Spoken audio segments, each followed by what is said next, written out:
Patrol Philip Rivera. I'm joined by Assistant Chief Brian Hennessy, Commanding Officer, Patrol Borough, Queens North, and Captain Anthony Scapicchio of the Force Investigation Division. I'm here to provide an update regarding an officer-involved shooting which occurred early this evening in front of the 111 Precinct Station House. The information I'm about to provide is preliminary and subject to change. At approximately 6:40 p.m., a 79-year-old male exited a vehicle parked in the vicinity of the precinct and approached the front of the 111 Precinct Station House. One uniformed officer, assigned as our station house security, engaged the male in dialogue. The male suddenly displayed a firearm and pointed it at the officer. The officer gave verbal commands for the male to put down the firearm and radioed for assistance. Additional officers approached and gave additional verbal commands to drop the firearm, but he did not comply and continued to point it at our officer.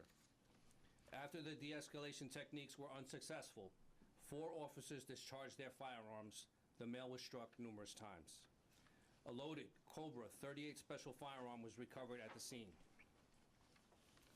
Officers performed CPR on the male, and he was taken by EMS to New York Presbyterian Hospital, where he was pronounced deceased.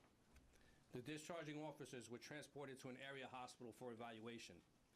This incident is depicted on both body-worn camera and also the precinct security cameras, and it is being investigated by our Force Investigation Division.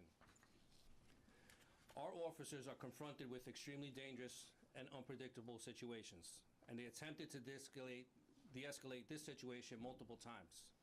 This is the second time in less than 12 hours that our officers have been confronted by armed individuals. As you all know, this morning an NYPD detective was shot in the arm while executing a warrant on the Lower East Side. Thankfully, he is expected to make a full recovery. I would also like to thank the members of the New York City Police Department for their bravery and their tireless work they do every single day to keep New Yorkers safe. I will now take some questions. All right, folks, we have time for a few on-topic questions. We're going to start with WABC-TV. Can you tell us what the initial conversation was about? Why did this man come to the precinct? But that's still part of the investigation. We're unsure of that at this point. But once he produced that firearm, he was ordered multiple times to drop the firearm. Okay, we're going to move over to WNBC. Chris, go ahead. Is suicide by cop a possibility here? Again, it's too early to determine that at this point, but something that we're looking at. Univision, Was Roman, the person known to the agent? I'm sorry? Was the individual known, a person that was known by the department? Not to our knowledge. Okay, we're going to move over to Eileen LaPalmer, WPI. I know you're saying you don't know what he said inside the precinct house, but was there anyone else outside that he may have been meeting to change custody of a child? Not at this time. It's, again, too early to determine what he was doing at the station house, but that's part of the investigation. And Derek Waller from WCPS.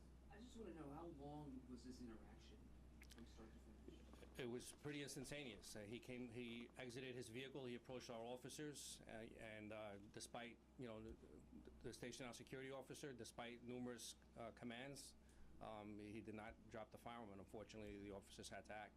All right, folks, thank you very much. Thank you for your time. Appreciate it. Thank you. This photo is also going to be available on NYPD News, right on X.